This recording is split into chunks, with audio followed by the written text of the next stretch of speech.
Thank you very much, Dr. Ganguly, for your motivation. And again, you've put the pressure on the speakers since we need to be our own timekeepers.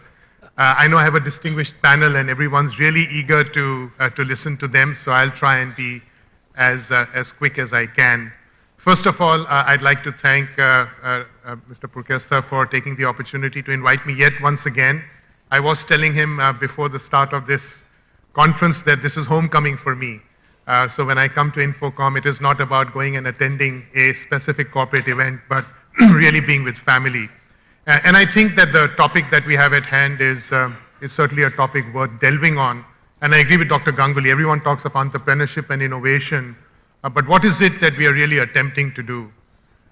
I'm often asked by a lot of people as to when India will produce its Facebook or Google. And they almost always snigger, saying that, Manoj, you belong to the IT industry, which has done us proud in so many different ways from a services point of view, but why is it that we are not inventing and creating these new technology companies? And I often try and tell my friends that you remind me of my mother. My mother is a homemaker, and she had a thankless job because nobody ever looked at the efforts that she put in to keep the family going, but we survived and we did whatever we did because of her resolve, her support, and everything that she did for us, starting waking up in the morning to the time she went to sleep. And of course, the person who was the breadwinner, and all of us as kids as we grew up, we got to be known better than our own mother was, but the reality is it was she who made our family what it is today. And it's the same for us within the Indian IT industry. The work and the innovation that we do goes into the products of our customers. So a lot of the world-class processes, products, technologies, innovations that you see have people like us embedded in them. The only thing is, like my mother, you don't see us. So I think we should not ask ourselves the question whether India is going to have the next Google or Facebook. I think the question we need to ask ourselves is how we're going to embed ourselves more and more and more into the very fabric of society that we are serving today, whether it's for profit or not for profit. I represent a very young company. We are 100,000 people in 50 countries. Our average age is in the 20s. We have hopes, we have aspirations. Every day that we walk in, we want to change the world. But how do we change this world? How do we change ourselves from being just an employee code, a nameless, faceless individual, to somebody who can create meaning? When we look at entrepreneurs, the romantic image of an entrepreneur is somebody in a garage trying to do something really outstanding, and then of course cashing out with $18 billion, and then living happily ever after. That's the normal image we conjure of an entrepreneur. But an entrepreneurship is not the end goal of what I just described, starting in a garage. I think as you start looking at the next generation of entrepreneurship, a lot of those entrepreneurs are actually going to be born in large organizations. And the reason why they will be born in large organizations is because if you have to succeed as an entrepreneur, you need a marketplace. And importantly, you also need funding and finance. And therefore, large organizations provide fertile ground for young entrepreneurs to grow and succeed. Now, of course, you need to be sure that you're able to break away the shackles of bureaucracy. When you have large organizations like ours with 100,000 people, how do you make sure you're agile? How do you make sure that you have the hunger? How do you make sure that as you wake up in the morning, every day you're energized to go and change the world? And I think that is what we, within our own organization, and many of our peers within the Indian IT industry are attempting to do. I want to share a few examples with you in terms of what we attempt to do from an entrepreneurship perspective within a large organization like ours. And then I'll talk a little bit about how do we nurture innovation. I think both of these are very important. The first thing that we obviously do, like any other organization, is to look for that spark and provide an opportunity for people to do things which ordinarily they will never do. One of our programs, which has been extremely successful, I'd like to share with all of you, and maybe you should try and do this in your own organizations, is to create what you call young CEOs. In many of our large organizations, we have end-to-end areas where you can get young people to own them and deliver results. And that's an approach that we have taken. And to give you an example, within Tech Mahindra, we decided to actually get into the education business, believe it or not.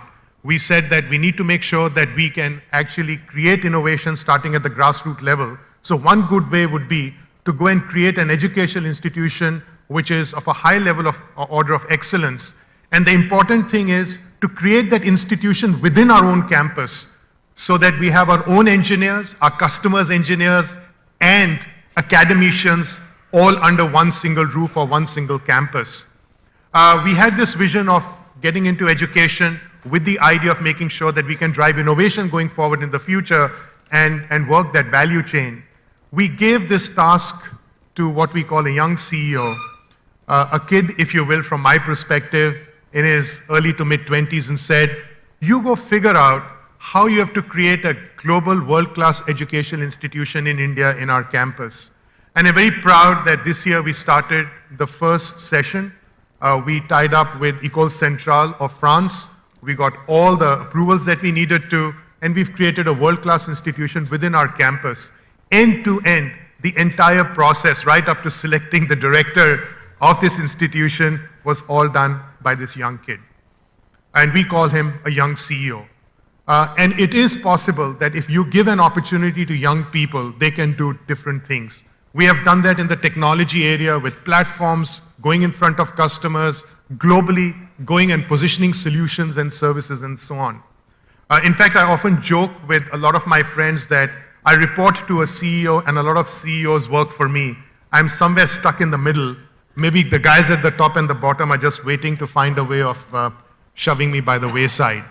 So it is interesting to see how programs like the Young CEO help entrepreneurial spirit to unleash itself and create significant value for the organization. The second is in the area of innovation. We invite a lot of our young innovators to come together within the organization, come up with ideas. And we take two tracks. One track is we will go and fund that individual like an angel investor with a very clear goal of making sure that we provide the larger canvas of a go-to-market opportunity. The second is where we say that you take a piece of business within the organization and embed innovation from a process perspective within the organization. And in fact, some of our innovators have done remarkable work, for instance, designing using Internet of Things technology, Google kind of glasses for the blind, and so on and so forth. So a lot of innovations on the social entrepreneurship side as well. So if you start looking at things like entrepreneurship, I just want to end by saying I have just a couple of minutes more, which I have set for myself. I want to talk about entrepreneurship from another angle of governing companies. Many of you have heard about formal boards of directors. In order to encourage and in order to bring forth greater entrepreneurship within the organization, we have created the concept of a shadow board. And the shadow board has people all in their 20s. So you've got kids in the 20s who will actually question the CEO and will also force the CEO, if you will, to move in a direction where they believe the company should from an entrepreneurial spirit and also in terms of contributing to the success of the business. So I'd like to say that entrepreneurship, therefore, in summary, from my perspective, is not limited to starting off in a garage. Entrepreneurship can actually be driven within organizations. Innovation can be driven from within large organizations, and opportunities can be provided to the young people. What is my lament? And Dr. Ganguly said that don't only say nice things, you must also challenge the status quo. I'd like to say I want to see more energy. I think that a lot of youngsters today can do a lot more. They're better educated. They come from, I would say, financially far more secure backgrounds than people of my generation and generation before me. The expectations are huge. You have to rise to the occasion, and you have to make sure that you contribute much, much more. As they say, when you stand on the shoulders of your forefathers, you see the father and the future. And therefore, it is my expectation of the younger generation not to just rest on the laurels and the benefits of whatever the families have provided them, but really to challenge themselves so that when they come to work in large organizations, they're not some nameless, faceless individual, but somebody who can contribute strongly and stand up and be a true entrepreneur. Thank you very much.